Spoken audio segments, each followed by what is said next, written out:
S price lord. ನಾವು ದೇವರ ವಾಕ್ಯಕ್ಕೆ ಹೋಗೋಣ. ನಾವು ಮತ್ತಾಯನ ಸುವಾರ್ತೆ 28ನೇ ಅಧ್ಯಾಯ ನಾವು ಬರೋಣ. 5ನೇ ವಚನವನ್ನ ನಾವು ಓದೋಣ. 5 ಮತ್ತು 6ನೇ ವಚನವನ್ನ ನೋಡಿ. ಆಗ ದೂತನು ಆ ಹೆಂಗಸರಿಗೆ, ಇಗೋ ಹೆದರಬೇಡಿರಿ, ನೋಡಿ ಶಿಲುಬೆಗೆ ಹಾಕಲ್ಪಟ್ಟಿದ್ದ ಯೇಸುವನ್ನ ಹುಡುಕುತ್ತೇರೆಂದು ಬಲ್ಲೆನು, ಆತನು ಇಲ್ಲಿಲ್ಲ, ತಾನು ಹೇಳಿದಂತೆ ಎದ್ದಿದ್ದಾನೆ. Hallelujah, hallelujah, amen. ಬೈಬಲ್ ವಚನ ಹೇಳ್ತದೆ, ತಾನು ಹೇಳಿದಂತೆ ಆತನು ಎದ್ದಿದ್ದಾನೆ. Amen, hallelujah, hallelujah.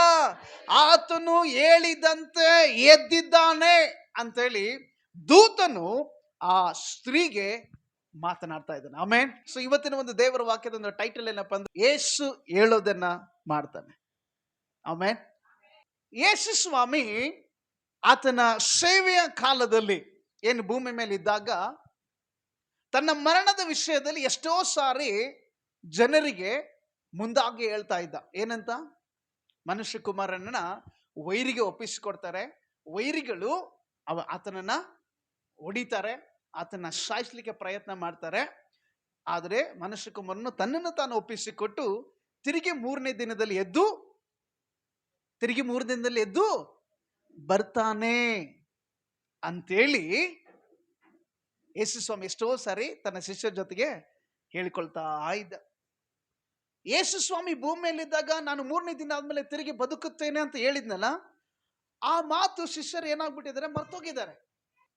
ಆದ್ರೆ ವಿರೋಧಿಗಳೆಲ್ಲರೂ ನೆನಪಿಟ್ಕೊಂಡ್ರೆ ಅದನ್ನ ಅವರೆಲ್ಲ ನೆನಪಿಟ್ಕೊಂಡು ಯೇಸುವನ ಸಮಾಧಿಗೆ ತೆಗೆದುಕೊಂಡು ಹಾಕಿದ ಮೇಲೆ ಇವರೆಲ್ಲರೂ ಒಂದು ಪ್ಲಾನ್ ಮಾಡ್ತಾರೆ. ಏನಂತ? ಯೇಸು ಸ್ವಾಮಿ ಸೇವೆ ಮಾಡೋ ಟೈಮಲ್ಲಿ 3 ದಿನ ಆದ್ಮೇಲೆ ನಾನು ಎದ್ದು ಬರ್ತೀನಿ ಅಂತ ಹೇಳಿದ್ದ. ಒಂದು ವೇಳೆ ಎದ್ದು ಬಂದ್ರೆ ಕಷ್ಟ ಆಗುತ್ತೆ ನಮಗೆಲ್ಲ, ಅದಕ್ಕೆ ಏನ್ ಮಾಡೋಣ, ಅದನ್ನ ಹೋಗಿ ಒಂದು ಚೈನಿಂದ ಫುಲ್ ಲಾಕ್ ಮಾಡ್ಬಿಟ್ಟು ಅಂದ್ರೆ ಮುದ್ರೆ ಹಾಕೋಣ, ಲಾಕ್ ಮಾಡೋಣ ಅಂತೇಳಿ ಇವರೆಲ್ಲ ಪ್ಲಾನ್ ಮಾಡಿ ಸಿಪಾಯಿಗಳನ್ನ ತಗೊಂಡು ಹೋಗಿ ಮುದ್ರೆ ಹಾಕಿ ಸಿಪಾಯಿಗಳನ್ನ ಕಾಯಕ್ಕಿಡ್ತಾರೆ. ಹಲ್ಲೆಲೂಯಾ. ಸಿಪಾಯಿಗಳನ್ನ ಕಾಯ್ಲಿಕ್ಕೆ ಹಿಡಿತಾರೆ. ಅವರು ಕಾಯ್ತಾ ಇದ್ದಾರೆ ಸಿಪಾಯಿಗಳು. ಏನು? ಯೇಸು ಎಲ್ಲಿ ಎದ್ದು ಹೋಗ್ಬಿಟ್ಟಾನ ಅಂತ ಹೇಳಿ. ಸೊ ಕಾಯ್ತಾ ಇದ್ದಾರೆ. ಯೇಸು ಸ್ವಾಮಿ ಶಿಲುಬೆಯಲ್ಲಿ ಸತ್ತಾಗ ಒಂದು ಮಾತು ಹೇಳ್ದ, 7ನೇ ಮಾತು. ಏನಂತ? ತಂದೆಯೇ, ನನ್ನ ಆತ್ಮವನ್ನು ನಿನ್ನ ಕೈಗೆ ಒಪ್ಪಿಸಿಕೊಡುತ್ತೇನೆ ಎಂದು ಮಹಾಧ್ವನಿಯಿಂದ ಕೂಗಿದನಂತ ವಾಕ್ಯ. ಆ ಕೂಗಿದಾಗ ಅಲ್ಲಿ ಏನಾಯ್ತಂತೆ? ಭೂಕಂಪ ಆಯಿತು, ಸಮಾಧಿಗಳು ಎದ್ದುವಂತೆ, ಬಂಡೆಗಳು ಸೀಳಿ ಹೋದುವಂತೆ, ಯೆರೂಸಲೇಮ್ ತೆರೆಯ ಆ ಆಲಯದ ತೆರೆಯು ಹರಿದು ಹೋಯ್ತಂತೆ. ಭಯಂಕರ ಭೂಕಂಪ. ಆ ಭೂಕಂಪಕ್ಕಿಂತ ಇನ್ನೊಂದು ಭೂಕಂಪ ಆಯ್ತು. ಯಾವಾಗ ಯೇಸು ಸ್ವಾಮಿ ಎದ್ದಾಗ ಸಮಾಧಿಗೆ ಹಾಕಲ್ಪಟ್ಟಂತ ಕಲ್ಲನ್ನು ಏನ್ ಮಾಡೋದು, ಅದು ತಾನಾಗೆ ತಾನು ಉರುಳಿ ಹೋಯ್ತು. ಚೈನಿಗಳೆಲ್ಲ ಕಳಚಿ ಬಿದ್ದುವು. ಕಾಯುವಂತವ್ರು ಎಲ್ಲೋದ್ರು? ಬೈಬಲ್ ವಚನ ಹೇಳ್ತದೆ, ಕಾಯುವಂತವ್ರು ಮೂರ್ಛೆ ಹೋಗಿ ಬಿದ್ದಿದ್ರಂತೆ. ಏನಾಗಿದ್ರು? ಮೂರ್ಛೆ ಹೋಗಿ ಬಿದ್ದಿದ್ರಂತ. ಅವರು ಮೂರ್ಛೆ ಅಂದ್ರೆ ಅವ್ರಿಗೆ ಏನಾಗ್ತದೆ ಗೊತ್ತಿಲ್ಲ. ಯೇಸು ಕ್ರಿಸ್ತನು ಜೀವಿತನಾಗಿ ಎದ್ದು ಬರ್ತಾ ಇದ್ದಾನೆ. Hallelujah, hallelujah. ಮರಿಯಳು ಏನ್ ಮಾಡ್ತಾಳೆ? ಆ ಸಮಾಧಿಗೆ ಬರ್ತಾಳೆ. ನೋಡಿ, ಗಮನ ಕೊಡಿ. ಸಮಾಧಿಗೆ ಬಂದ ತಕ್ಷಣನೇ ಅಲ್ಲಿ ಒಂದು ಅದ್ಭುತ ಮರಿಯಳು ನೋಡ್ತಾ ಇದ್ದಾಳೆ. ಏನಂತ? ಬರ್ತಾ ಇದ್ದಾಳೆ. ಬಂದ ತಕ್ಷಣ ಸಮಾಧಿಗೆ ಮುಚ್ಚಲ್ಪಟ್ಟಂತ ಕಲ್ಲು ಏನಾಗಿದೆ? ತೆರೆದಿದೆ. ಯೇಸು ಸ್ವಾಮಿ ಸಮಾಧಿಯಲ್ಲಿ ಇಲ್ಲ. ಸೊ ಆಕೆ ಬಂದ ತಕ್ಷಣ ಶಾಕ್ ಆಗ್ತಾಳೆ. ಯಾರಾದರೂ ಈ ಸಮಾಧಿಯಲ್ಲಿ ಇದ್ದಂತ ಯೇಸುವನ್ನ ತೆಗೆದುಕೊಂಡೋಗಿ ಬೇರೆ ಎಲ್ಲಾದರೂ ಹಾಕಿರ್ಬೇಕು, ಈ ತೋಟದ ಯಜಮಾನನ ತಗೊಂಡೋಗಿ ಎಲ್ಲ ಬೇರೆ ಹಾಕಿರ್ಬೇಕಂತ ಯೋಚನೆ ಮಾಡ್ತಾಳೆ. ಯಾರು? ಮರಿಯಳು. ಆಕೆ ಒಳಗಡೆ ಹೋಗಿ ನೋಡ್ತಾಳೆ, ಏನೂ ಇಲ್ಲ, ಯೇಸು ಸ್ವಾಮಿ ಬಾಡಿ ಇಲ್ಲ, ಬರೇ ಆ ಬಟ್ಟೆಗಳು ಮಾತ್ರ, ಆತನಿಗೆ ಸುತ್ತಲ್ಪಟ್ಟ ಬಟ್ಟೆಗಳು ಮಾತ್ರ ಇದಾವೆ. ಶಾಕ್ ಆಗ್ತಾಳೆ. ಶಾಕಾಗಿ ಹಿಂತಿರುಗಿ ನೋಡಿದಾಗ ಒಬ್ಬ ದೇವದೂತನ ಏನ್ ಮಾಡಿದಾನೆ? ಕೂತ್ಕೊಂಡಿದ್ದಾನೆ. ದೇವದೂತರು ಕೂತ್ಕೊಂಡು ನೋಡಿ, ಬೈಬಲ್ ಅಲ್ಲಿ ಸುವಾರ್ತೆಗಳಲ್ಲಿ ಕೆಲವು ಸುವಾರ್ತೆಯಲ್ಲಿ ಒಬ್ಬ ದೇವದೂತ ಅಂತ ಮೆನ್ಷನ್ ಮಾಡಿದೆ, ಕೆಲವು ಸುವಾರ್ತೆಯಲ್ಲಿ ಇಬ್ರು ಅಂತ ಇದೆ. ಸೊ 2, 3 ಎಷ್ಟೇ ಆದ್ರೂ ನಮಗೆ ಮೇನ್ ಇಂಪಾರ್ಟೆಂಟ್ ಯೇಸು ಸ್ವಾಮಿ ಎದ್ದು ಬಂದಾನೆ, ಅದೇ ಇಂಪಾರ್ಟೆಂಟ್. ಸೊ ದೇವದೂತನು ಕೂತಿದ್ದಾನೆ. ಮನೆಗೆ ಆ ಸ್ತ್ರೀಗೆ ಹೇಳ್ತಾನೆ, ಏನಂತ? ನೀವು ಹೆದರಬೇಡ್ರಿ, ಶಿಲುಬೆಗೆ ಹಾಕಲ್ಪಟ್ಟಿದ್ದ ಯೇಸುವನ್ನ ಹುಡುಕುತ್ತೇರೆಂದು ನನಗೆ ಚೆನ್ನಾಗಿ ಗೊತ್ತಿದೆ. ಹಲ್ಲೆಲೂಯಾ. ನೋಡಿ, ದೇವದೂತ ಸ್ತ್ರೀಗೆ ಹೇಳ್ತಾನೆ, ನೋಡಮ್ಮ, ನೀನು ಬಂದಿರೋದು ಉದ್ದೇಶ ಏನು? ಶಿಲುಬೆಗೆ ಹಾಕಲ್ಪಟ್ಟಂತ ಯೇಸುವನ್ನ ನೀನು ಹುಡುಕುತ್ತಾ ಇದ್ದೀಯಾ? ನೋಡಿ, ಶಿಲುಬೆಗೆ ಹಾಕಲ್ಪಟ್ಟಿದ್ದ ಯೇಸುವನ್ನು ಹುಡುಕುತ್ತೀರಿ ಎಂದು ನಾನು ಚೆನ್ನಾಗಿ ಬಲ್ಲೆನು, ಆತನು ಇಲ್ಲಿ ಇಲ್ಲ. Hallelujah, hallelujah, hallelujah. ಆತನು ಇಲ್ಲಿ ಇಲ್ಲ, ತಾನು ಹೇಳಿದಂತೆ ಎದ್ದಿದ್ದಾನೆ. Hallelujah, hallelujah. ದೂತನು ಹೇಳ್ತಾನೆ, ಯೇಸು ಹೇಳಿದ ಹಾಗೆ ಆತನು ಎದ್ದಿದ್ದಾನೆ. ಏನ್ ಹೇಳಿದೆ ಯೇಸು ಸ್ವಾಮಿ? ನಾನು ತಿರುಗಿ ಎದ್ದು ಬರ್ತೀನಿ ಅಂತ ಯೇಸು ಸ್ವಾಮಿ ಹೇಳಿದ್ದ. ಆಮೇನ್. ಆದ್ರೆ ಶಿಷ್ಯರುಗಳು ಮರ್ತೋದ್ರು. ಶಿಷ್ಯರುಗಳು ಮರ್ತೋದ್ರು. ಈಗ ದೇವದೂತನು ರಿಮೈಂಡ್ ಮಾಡ್ತಾ ಇದ್ದಾನೆ. ದೇವದೂತನ ಅವರಿಗೆ ಒಂದು ಜ್ಞಾಪಕ ಪಡಿಸ್ತಾನೆ ಅಂತೆ, ಯೇಸು ಸ್ವಾಮಿ ಭೂಮಿ ಮೇಲೆ ಇದ್ದಾಗ ಆತನು ತಿರುಗಿ ಹುಟ್ಟಿ ಬರ್ತಾನೆ, ತಿರುಗಿ ಜೀವಿತನ ಗೆದ್ದು ಬರ್ತಾನೆ ಅಂತ ಹೇಳಿದ್ದು ನಿಮ್ಗೆ ಗೊತ್ತಿಲ್ವಾ? ನೆನಪು ಮಾಡ್ಕೊಳ್ರಿ. ಅವಾಗ ಹೌದಲ್ಲ ಅಂತೇಳಿ ಈ ಸಹೋದರಿ, ಈ ಹೆಂಗಸು ಓಡಿ ಹೋಗಿ ಶಿಷ್ಯರಿಗೆ ಹೇಳ್ತಾಳೆ. ಪೇತ್ರ ಏನ್ ಕೇಳಿಸ್ಕೊಳ್ಳಿಲ್ಲ. ಅವ್ನ ಕಿವಿಗೆ ಬಿದ್ದಿದ್ದೆ ಒಂದೇ ಒಂದು, ಯೇಸು ಸ್ವಾಮಿ ಅಲ್ಲಿ ಇಲ್ಲ. ಎದ್ದನ ಅಂತ ಏನ್ ಹೇಳಿದ ಗೊತ್ತಿಲ್ಲ, ಯೇಸು ಸ್ವಾಮಿ ಏನ್ ಮಾಡೋದು ಗೊತ್ತಿಲ್ಲ, ಈಕೆ ಏನ್ ಹೇಳಿದ ಗೊತ್ತಿಲ್ಲ. ಪೇತ್ರ ಮಾತ್ರ ಎದ್ದು ಓಡಿ ದಡ ದಡ ದಡ ದಡ ದಡ, ಏನ್ ಯಾರು ತಲೆ ಕೆಡಿಸ್ಕೊಳ್ತಿಲ್ಲ, ಸೀದಾ ಓಡ್ತಿದ್ರು. ಎಲ್ಲಿಗೆ? ಸಮಾಧಿಗೆ. ಸಮಾಧಿ ಹೋಗಿ ನೋಡ್ತಾನೆ, ಖಾಲಿ. ಬೈಬಲ್ ವಚನ ಹೇಳ್ತದೆ, ಸ್ತ್ರೀ ಸಮಾಧಿ ಒಳಗಡೆ ಹೋಗ್ಲಿಲ್ಲ, ಪೇತ್ರನು ಸಮಾಧಿ ಒಳಗಡೆ ಹೋದನು. ಸಮಾಧಿ ಒಳಗಡೆ ಹೋಗಿ ಯೇಸುವನ್ನ ಇಟ್ಟಿದ್ದ ಜಾಗ ನೋಡ್ತಾನೆ. ಕೇಳಿ, ಗಮನ ಕೊಡಿ. ಯೇಸುವನ್ನ ಇಟ್ಟಿದ್ದ ಜಾಗ ನೋಡ್ತಾನೆ. ಅವನು ಆ ಕಡೆ ಈ ಕಡೆ ನೋಡ್ಲಿಲ್ಲ, ಯೇಸುವನ್ನ ಇಟ್ಟಿರುವಂತ ಜಾಗ ನೋಡ್ತಾನೆ. ಯಮ್ಮ ಸುಳ್ಳು ಹೇಳಲ್ಲ ಅಂತೇಳಿ ಯೇಸುವನ್ನ ಇಟ್ಟಿದ್ದ ಜಾಗ ನೋಡ್ತಾನೆ. ಯೇಸುವಿಲ್ಲ, ಆದ್ರೆ ಯೇಸುವಿನ ದೇಹಕ್ಕೆ ಸುತ್ತಿರುವಂತ ಒಂದು ಬಟ್ಟೆಗಳು ಅಲ್ಲಿ ಬೈಬಲ್ ವಚನ ಹೇಳ್ತದೆ ನೀಟಾಗಿ ಇರುವಂತದ್ದನ್ನ ಅದನ್ನು ಗಮನಿಸ್ತಾನೆ. ಹಲ್ಲೆಲೂಯಾ. ಸೊ ಯೇಸುವನ್ನ ಇವರು 40 ದಿನಗಳ ಕಾಲ, ಕೇಳಿ ಗಮನ ಕೊಡಿ, ಯೇಸು ಮತ್ತೆ ಜೀವಿತನ ಗೆದ್ದು ಬಂದ ಮೇಲೆ 40 ದಿನಗಳ ಕಾಲ ಭೂಮಿ ಮೇಲಿದ್ದ. ಎಷ್ಟು ದಿನ? 40 days he was on earth. ಇದ್ದು ಶಿಷ್ಯರುಗಳಿಗೆ ಬೇರೆ ಬೇರೆ ಬೇರೆ ಬೇರೆ ಸ್ಥಳಗಳಲ್ಲಿ ಬೇರೆ ಬೇರೆ ವ್ಯಕ್ತಿಗಳಿಗೆ ಯೇಸು ಕಾಣಿಸಿಕೊಳ್ತಾರೆ. ಅದಾದ ನಂತರ ಆತನ ಪರಲೋಕಕ್ಕೆ ಎತ್ತಲ್ಪಟ್ಟ. ಹಾಗಾದ್ರೆ ಪ್ರೀತಿ ದೇವಜನರೇ, ಯೇಸು ಹೇಳಿದ್ದನ್ನು ಆತನ ಮಾಡ್ದ. ಆಮೇನ್. ಇವತ್ತಿನ ದೇವರ ವಾಕ್ಯದ ಭಾಗ, ಯೇಸು ಏನು ಹೇಳ್ತಾನೋ ಅದನ್ನ ಮಾಡ್ತಾನೆ. ಆಮೇನ್. ನಿನ್ನ ಜೀವಿತದಲ್ಲಿ ಇಷ್ಟುವರೆಗೂ ಯಾರು ಏನಂದ್ರೆ ನನಗೆ ಗೊತ್ತಿಲ್ಲ, ಆದ್ರೆ ಯೇಸು ಏನಂದಿದ್ದಾನೆ ಅದು ನಿನ್ನ ಜೀವಿತದಲ್ಲಿ ನೆರವೇರ್ತದೆ. ಆಮೇಲೆ ನಿನ್ನ ಕೆಲಸಕ್ಕೆ ಬರ್ದವಳಂತ ಯಾರಾದ್ರೂ ಅಂದ್ರ ತೊಂದ್ರೆ, ಅದು ವಿಷಯದಲ್ಲಿ ತಲೆನೇ ಕೆಡ್ಸ್ಕೊಳ್ಕೋಬೇಡ. ನಿನ್ನ ವೇಸ್ಟ್ ಫೆಲೋ ಅಂತ ಯಾರಾದ್ರೂ ಅಂದಿದಾರ, ತಲೆ ಕೆಡ್ಸ್ಕೋಬೇಡ. ಯೇಸು ನಿನ್ನ ಬಗ್ಗೆ ಏನಂದಿದ್ದಾನೆ ಅದು ಬಹಳ ಇಂಪಾರ್ಟೆಂಟ್. ಆಮೆನ್. ಪ್ರೀತಿಯ ದೇವ ಜನರೇ, ನಿನ್ನ ಬಗ್ಗೆ ಏನು ಯೇಸು ಸ್ವಾಮಿ ಹೇಳಿದನೋ ಅದು ಬಹಳ ಪ್ರಾಮುಖ್ಯವಾದದ್ದು. ಜನರು ಏನು ಹೇಳ್ತಾರೆ ಅಲ್ಲ, ನಿನ್ನ ಬಗ್ಗೆ ಏನು ದೇವರು ಹೇಳ್ತಾನೆ ಅದು ಇಂಪಾರ್ಟೆಂಟ್. ಹಾಗಾಗಿ ಇವತ್ತಿನ ಒಂದು ದೇವರ ವಾಕ್ಯದ ಭಾಗ, ಯೇಸು ಹೇಳಿದ್ದನ್ನ ಮಾಡ್ತಾನೆ. ಏನ್ ಹೇಳ್ದ? ಮೊದಲೇದಾಗಿ ನಾವೆಲ್ಲರೂ ಯೋಹನ ಬರೆದ ಸುವಾರ್ತೆ ತೆಗೆದುಕೊಳ್ಳೋಣ, 2ನೇ ಅಧ್ಯಾಯ 1ನೇ ವಚನದಿಂದ. ಹಲ್ಲೆಲೂಯಾ. ಓಕೆ, ಇಲ್ಲಿ ಒಂದು ಸನ್ನಿವೇಶ ಇದೆ. ಯೇಸು ಸ್ವಾಮಿ ಒಂದು ಮದುವೆಗೆ ಹೋಗ್ತಾ ಇದ್ದಾನೆ. ಎಲ್ಲಿಗೆ? ಮದುವೆಗೆ ಹೋಗ್ತಾ ಇದ್ದಾನೆ. ಅವಾಗಿನ್ನ ಯೇಸು ಸ್ವಾಮಿ ಸೇವೆ ಪ್ರಾರಂಭ ಆಗಿಲ್ಲ. ಮದುವೆಗೆ ಹೋದಾಗ ಮದುವೆಯಲ್ಲಿ ದ್ರಾಕ್ಷರಸ ಕಡಿಮೆ ಆಗಿದೆ, ದ್ರಾಕ್ಷರಸ ಇಲ್ಲ, ಖಾಲಿಯಾಗಿ, ಬೈಬಲ್ ಕೇಳ್ತಾನೆ ಖಾಲಿ ಆಯ್ತಂತೆ. ಖಾಲಿ ಆದ ಮೇಲೆ ಯೇಸುವಿನ ತಾಯಿ ಮರಿಯಳು ಯೇಸುವಿನ ಹತ್ರ ಬಂದು, ಸ್ವಾಮಿ, ಆ ಮದುವೆ ಮನೆಯಲ್ಲಿ ದ್ರಾಕ್ಷರಸ ಖಾಲಿಯಾಗಿದಂತೆ ಅಂತ ಹೇಳಿದಾಗ ಯೇಸು ತಾಯಿಗೆ ಹೇಳ್ತಾನೆ, ಯೇಸುವಿನ ತಾಯಿ ಆತನಿಗೆ, ಅವರಲ್ಲಿ ದ್ರಾಕ್ಷರಸವಿಲ್ಲ ಎಂದು ಹೇಳಿದಳು. ಯೇಸು ಆಕೆಗೆ, ಅಮ್ಮ, ನನ್ನ ಗೊಡವೆ ನಿನಗೇಕೆ, ನನ್ನ ಸಮಯ ಇನ್ನೂ ಬಂದಿಲ್ಲ. ಮರಿಯಳು ಬಂದು ಯೇಸುಗೆ ಹೇಳ್ತಾಳೆ, ಸ್ವಾಮಿ, ಅವ್ರಿಗೆ ದ್ರಾಕ್ಷರಸ ಇಲ್ಲ ಅಂತೆ. ಯೇಸು ಸ್ವಾಮಿ ಹೇಳ್ತಾನೆ, ಅಮ್ಮ, ನನ್ನ ಗೊಡವೆ ನಿನ್ಗೆ ಯಾಕ, ಇನ್ನೂ ನನ್ನ ಟೈಮ್ ಬಂದಿಲ್ಲ. ಸೊ ತಾಯಿ ಹೋಗ್ಬಿಟ್ಲು. ಮರಿಯಳು ಹೋಗಿ ಏನಂತ ಹೇಳ್ತಾಳೆ, ಹೋಗಿ ಕೆಲಸದವ್ರಿಗೆ, ಯಾರಿಗೆ? ಆ ಮದುವೆಯಲ್ಲಿ ಊಟಕ್ಕೋಸ್ಕರ ಏನು ಕೆಲಸದವ್ರು ಇರ್ತಾರಲ್ಲ, ಆ ಕೆಲಸದವ್ರಿಗೆ ಹೇಳ್ತಾಳೆ, ಕೆಲಸದವರಿಗೆ, ಆತ ನಿಮಗೆ ಏನ್ ಹೇಳ್ತಾನೆ ಅದನ್ನ ನೀವು ಮಾಡ್ರಿ. ಆಮೆನ್.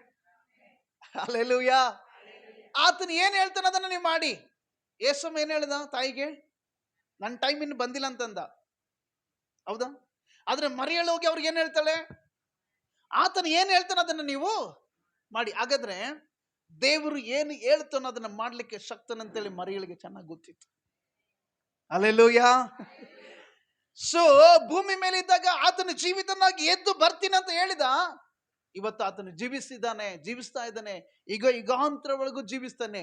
ಈಗಲೂ ಕೂಡ ಆತನು ಜೀವಿಸ್ತಾ ಇದ್ದಾನೆ. ಬೈಬಲ್ ಹೋಗಿ ಹೇಳ್ತದೆ, ಯೇಸು ಆ ತಾಯಿ ಆ ಕೆಲಸದವ್ರಿಗೆ ಹೇಳ್ತಾನೆ ಏನಂತ, ಆತನು ಏನ್ ಹೇಳ್ತಾನೋ ಅದನ್ನ ನೀವು ಆಮೇನ್. ಪ್ರೀತಿ ದೇವಜನರು, ಇವತ್ತು ನಿನ್ನ ಜೀವಿತದಲ್ಲಿ ಯೇಸು ಸ್ವಾಮಿ ಏನ್ ಹೇಳ್ತಾನೋ ಅದನ್ನ ಮಾಡುವವನಾಗಿದ್ದಾನೆ. ಹಲ್ಲೆಲೂಯಾ.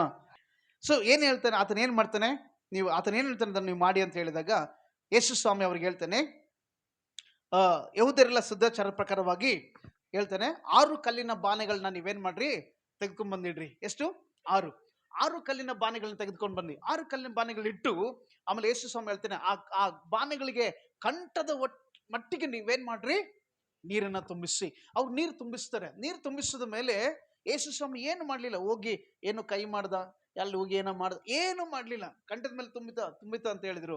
ಯೇಸು ಮಾಡ್ದ, ಈಗ ತಗೊಂಡೋಗಿ ಕೊಡ್ರಿ, ಈಗ ತಗೊಂಡೋಗಿ ಕೊಡ್ರಿ. ಅವ್ರೇನ್ ಮಾಡಿದ್ರು, ಡೈರೆಕ್ಟ್ ಹೋಗಿ ಜನರಿಗೆ ಕೊಡ್ಲಿಲ್ಲ. ಎಲ್ಲಿ ಮತ್ತೆ ನೀರು ಕೊಟ್ರಂತ ಗೀಸ್ಕೊಂಡೆ ಅಂತ ಹೇಳಿ ಅವ್ರೇನ್ ಮಾಡ್ತಾರೆ, ತಗೊಂಡೋಗಿ ಫಸ್ಟ್ ಯಾರಿಗೆ ಕೊಡ್ತಾರೆ, ಪಾರುಪತ್ಯ ಗಾರನಿಗೆ ಕೊಡ್ತಾರೆ. ಸೊ ಪಾರುಪತ್ಯ ಗಾರನಿಗೆ ಹೋಗಿ ಕೊಡ್ತಾರೆ. ಪಾರುಪತ್ಯ ಗಾರ ಅದನ್ನ ಟೇಸ್ಟ್ ಮಾಡಿ ಆ ಮದುವೆ ಮನೆಯವರಿಗೆ ಬೈತಾನೆ. ಏನಂತ, ಒಳ್ಳೆ ದ್ರಾಕ್ಷನ ಇಷ್ಟುವರೆಗೆ ಇಟ್ಟುಕೊಂಡು ಅದು ಯಾವುದೋ ಅಳಸೋಕೆ ದಾಸರು ಆಲ್ರೆಡಿ ಕೊಟ್ಟಿರಲ್ಲ ನೀವು ಅಂತೇಳಿ ಇವ್ರಿಗೆ ಬೈತಾರೆ. ಪ್ರೀತಿ ದೇವ ಜನರೇ, ಯೇಸು ಏನು ಹೇಳ್ತಾನೋ ಆಗ್ತದೆ. Hallelujah, hallelujah. ಯೇಸು ಏನ್ ಹೇಳ್ತಾನೆ ಅದು ಆಗ್ತದೆ ರೀ, ಅದ್ ಮಾಡ್ತಾನೆ ಕೂಡ. ದೂತನ ಹೇಳ್ತಾನೆ, ಆತನ ಹೇಳಿದಂತೆ ಎದ್ದಿದ್ದಾನೆ. ಆಮೇನ್. ಪ್ರೀತಿ ದೇವ ಜನ, ಇವತ್ತು ನಿನ್ನ ಜೀವಿತದಲ್ಲಿ ಯೇಸು ಏನ್ ಹೇಳ್ತಾನೋ ಅದನ್ನ ಮಾಡ್ಲಿಕ್ಕೆ ಶಕ್ತನಾಗಿದ್ದಾನೆ. ಮರಿಗಳಿಗೆ ಚೆನ್ನಾಗಿ ಗೊತ್ತಿತ್ತು ಯೇಸು ಹಿಂಗಾದ್ರೂ ಮಾಡಿ ಅದ್ಭುತ ಮಾಡ್ತಾನೆ ಅಂತ ಹೇಳಿ. ಅದ್ಭುತ ಮಾಡಿದ. ಅಲ್ಲಿ ಮಹಿಮೆಯಾದ ಕಾರ್ಯಗಳನ್ನ ನಾವು ಕಾಣ್ತೇವೆ ಪ್ರೇಮ. ಹಲ್ಲೆಲೂಯಾ. ಸೊ ಮೊದಲದಾಗಿ, ಆದ್ರೆ ಯೇಸು ಹೇಳಿದಂತ ನಮ್ಮ ಜೀವಿತದಲ್ಲಿ ಆಗಬೇಕು ಅಂತಂದ್ರೆ ಆತನ ಹೇಳಿದಾಗೆ ನಾವು ಮಾಡಬೇಕು. ಫಸ್ಟ್ ಆತನ ಹೇಳಿದಾಗೆ ನಾವು ಮಾಡಬೇಕು. ಇನ್ನೊಂದು ವಿಷಯಕ್ಕೆ ನಾವು ಬರೋಣ. ಯೋಹಾನನ ಬರೆದಂತ ಸುವಾರ್ತೆ 11ನೇ ಅಧ್ಯಾಯ 38ನೇ ವಚನ 39ನೇ ವಚನ ಓದಿಮ. ಯೇಸು ತನ್ನಲ್ಲಿ ತಿರುಗಿ ನೊಂದುಕೊಳ್ಳುತ್ತಾ ಸಮಾಧಿಯ ಬಳಿಗೆ ಬಂದನು. ಅದು ಗವಿಯಾಗಿತ್ತು. ಓಕೆ, ಅದರ ಬಾಯಿಗೆ ಒಂದು ಕಲ್ಲು ಅನಿಸಿತು. ನೋಡಿ, ಯೇಸು ಆ ಕಲ್ಲನ್ನು ತೆಗೆದು ಹಾಕಿರಿ ಅನ್ನಲು. ಓಕೆ, ಸಾಕು. ತೀರಿ ಹೋದವನ ಅಕ್ಕನಾದ ಮಾರ್ತಾಳ ಅಂತ ಮುಂದೆ ಕಂಟಿನ್ಯೂ ಆಗ್ತದೆ. ಮಾರ್ತಾಳ ಬಗ್ಗೆ ಯೇಸು ಸ್ವಾಮಿ ಮಾತಾಡತ್ರ ಯೇಸು ಸ್ವಾಮಿಗೆ ಹೇಳ್ತಾಳೆ. ಕೇಳಿ, ಈ ಒಂದು ಚಾಪ್ಟರ್ 11ನೇ ಅಧ್ಯಾಯ ಇದೆಯಲ್ಲ, ಈ 11ನೇ ಅಧ್ಯಾಯ ಎಲ್ಲವೂ ಯಾರ ಬಗ್ಗೆ ಬರೆಯಲ್ಪಡ್ತದೆ? ಸತ್ತು ಹೋಗಿರುವಂತ ಲಾಜರನ ಬಗ್ಗೆ ಬರೀತದೆ. ಯಾರ ಬಗ್ಗೆ? ಸತ್ತು ಹೋಗಿರುವಂತ ಲಾಜರನ ಬಗ್ಗೆ. ಈ ಲಾಜರ್ ಯಾರು? ಯೇಸು ಸ್ವಾಮಿಗೆ ಬಹಳ ಹತ್ತಿರವಾದಂತ ಒಂದು ಫ್ಯಾಮಿಲಿ. ಯಾವುದು? ಲಾಜರ್ನ ಫ್ಯಾಮಿಲಿ. ಯೇಸು ಸ್ವಾಮಿ ಈ ಮಾರ್ತಾ ಮರಿಯಳು ಈ ಲಾಜರ್ನ ಮನೆಗಳನ್ನ ಅವಾಗ ಆಫೆಂಟ್ಲಿ ಈಸ್ ಟು ವಿಸಿಟ್. ಅವಾಗ ಅಂದ್ರೆ ಆ ದಾರಿಯಲ್ಲಿ ಹೋಗ್ತಾ ಇದ್ದಾನೆ ಅಂದ್ರೆ ಖಂಡಿತ ಅವ್ರ ಮನೆಗೆ ಹೋಗ್ತಾ ಆ ರೀತಿಯಾಗಿ ಪ್ರೀತಿ ಬಾಂಧವ್ಯದಲ್ಲಿರುವಂತ ಆ ಮನೆಯಲ್ಲಿ ಏನಾಗ್ತದೆ, ಲಾಜರ್ನು ಸತ್ತು ಹೋಗ್ತಾನೆ. ಈ ಸತ್ತು ಹೋಗಿರೋಂಥ ವಿಚಾರ ಯೇಸುವಿಗೆ ಗೊತ್ತಾಗ್ತದೆ. ಯೇಸು ಸ್ವಲ್ಪ ತಡವಾಗಿ ಬರ್ತಾನೆ ಅವ್ರ ಮನೆಗೆ. ಯೇಸು ತಡವಾಗಿ ಬಂದಾಗ ಅಲ್ಲಿ ತಡ ಅಂತ ಎಷ್ಟು ದಿನ ಅಂತ ನಾವು ನೋಡ್ತೇವೆ. ಮಾರ್ತಾಳೆ ಹೇಳ್ತಾಳೆ, ಆಲ್ರೆಡಿ ಅವನು ಸತ್ತೋಗಿ ಎಷ್ಟು ದಿನ ಆಗಿದೆ? ಎಷ್ಟು ದಿನ? 4 ದಿನ. ಅಂದ್ರೆ ಯೇಸು ಸ್ವಾಮಿ ಸುದ್ದಿ ಕೇಳಿ 4 ದಿನ ತಡ ಮಾಡಿ ಬರ್ತಾ ಇದ್ದಾನೆ. 4 ದಿನ. ಯೇಸು ಸ್ವಾಮಿ ಬಂದ್ಮೇಲೆ ಮಾರ್ತಾಳು ಓಡಿ ಹೋಗಿ, ಸ್ವಾಮಿ, ಒಂದು ವೇಳೆ ನೀನು ಮೊದಲೇ ಬಂದಿದ್ರೆ ನನ್ನ ತಮ್ಮ ಸಾಯ್ತಾ ಇದ್ದಿಲ್ಲ, ನೀನ್ ಲೇಟ್ ಆಗ್ಬಿಟ್ಟಿದೀಯ. ಅವರೆಲ್ಲ ಗೋಳಾಟ ನೋಡಿ ಯೇಸು ಸ್ವಾಮಿನ ಬಹಳ, ಅಲ್ಲಿ ಬೈಬಲ್ ವಚನ ಹೇಳ್ತದೆ, ಯೇಸು ಸ್ವಾಮಿನ ಕಣ್ಣೀರ್ ಬಿಟ್ಟನಂತೆ. ಸೊ ಜನರೆಲ್ಲ ತಿಳ್ಕೊಂಡ್ರು, ಏನಪ್ಪ ಈ ಫ್ಯಾಮಿಲಿ ಎಷ್ಟು ಪ್ರೀತಿ ಮಾಡ್ತಾನೆ ಯೇಸು ಸ್ವಾಮಿ ಅಂತ ಬಹಳ ಜನ ಅನ್ಕೊಂಡ್ರು. ಸೊ ಆಮೇಲೆ ನಂತರ, ಸರಿ, ಆತನ ಎಲ್ಲಿಟ್ಟಿದಿರಿ? ಸಮಾಧಿಲಿ ಇಟ್ಟಿದ್ದೀವಿ ಅಂತೇಳಿ ಯೇಸು ಸ್ವಾಮಿ ಎಲ್ಲರೂ ಸರಿ, ನಾನು ಶಾರ್ಟ್ ಆಗಿ ಹೇಳ್ತೇನೆ, ಸಮಾಧಿಗೆ ಎಲ್ಲರನ್ನ ಕರ್ಕೊಂಡು ಹೋಗ್ತಾರೆ. ಕರ್ಕೊಂಡು ಹೋದ ನಂತರ ಇಲ್ಲಿ ಒಂದು ಸಂಗತಿಯನ್ನ ಗಮನ ಕೊಡಿ. ಕರ್ಕೊಂಡು ಹೋದ ಮೇಲೆ ಸಮಾಧಿ ಹತ್ರ ಯೇಸು ಸ್ವಾಮಿ ನಿಂತ್ಕೊಂಡು ತನ್ನ ಜನರಿಗೆ ಹೇಳ್ತಾನೆ ಏನಂತ, ಆ ಸಮಾಧಿಗೆ ಮುಚ್ಚಲ್ಪಟ್ಟಂತ ಕಲ್ಲನ್ನ ನೀವು ತೆಗೆದು ಹಾಕ್ರಿ. ಇವತ್ತು ನಮ್ಮ ಜೀವಿತದಲ್ಲಿ ಮುಚ್ಚಲ್ಪಟ್ಟಂತ ಅನೇಕ ಕಲ್ಲುಗಳಿದ್ದಾವೆ, ಅದನ್ನ ನಾವು ತೆಗೆದು ಹಾಕ್ಬೇಕು.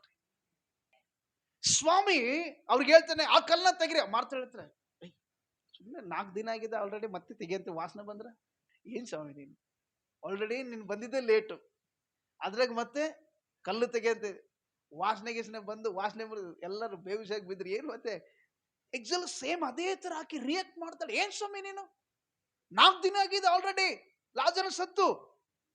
ನಾತ ಹುಟ್ಟಿರ್ತದ. ನಾತ ಅಂದ್ರೆ ಗೊತ್ತಲ್ಲ, ವಾಸನೆ. ಆದ್ರೆ ಯೇಸು ಸ್ವಾಮಿ ಅದ್ರ ಬಗ್ಗೆ ಏನು ತಲೆ ಕೆಡಿಸ್ಕೊಳ್ಳಿಲ್ಲ. ಯೇಸು ಸ್ವಾಮಿ ಹೇಳಿದ್ದೇನು? ಕಲ್ಲನ್ನ ತೆಗೀರಿ. Hallelujah, hallelujah, hallelujah. ಯಾಕೆ? ಯೇಸುವಿಗೆ ಚೆನ್ನಾಗಿ ಗೊತ್ತಿತ್ತು, ಯೇಸು ತಾನು ಏನು ಹೇಳ್ತಾನೋ ಅದನ್ನು ಮಾಡ್ತಾನಂತೆ. Amen, hallelujah. ದೂತನು ಆ ಹೆಂಗಸಿಗೆ ಹೇಳ್ತಾನೆ, ಅಮ್ಮ, ಶಿಲುಬೆಗೆ ಹಾಕಲ್ಪಟ್ಟಂತ ಯೇಸು ಹುಡುಕ್ತಾ ಇದೆಯಲ್ಲ, ಆತನ ಇಲ್ಲಮ್ಮ ಇಲ್ಲಿ. ಅವಾಗ ಹೇಳಿದ್ನಲ್ಲ, ಹೇಳಿದಂತೆ ಎದ್ದಿದ್ದನು. ಹೋಗು. ಯೇಸು ನಿನ್ನ ಜೀವಿತದಲ್ಲಿ ಒಂದು ಸಾರಿ ಹೇಳಿದ್ರೆ ಸಾಕು, ಅದನ್ನ ಮಾಡಿ ಮುಗಿಸುವ ದೇವರಾಗಿದ್ದಾನೆ ಪ್ರೇರೆ. ಇಲ್ಲಿ ಬೈಬಲ್ ವಚನ ಹೇಳ್ತದೆ, ಕಲ್ಲನ್ನ ತೆಗಿರಿ.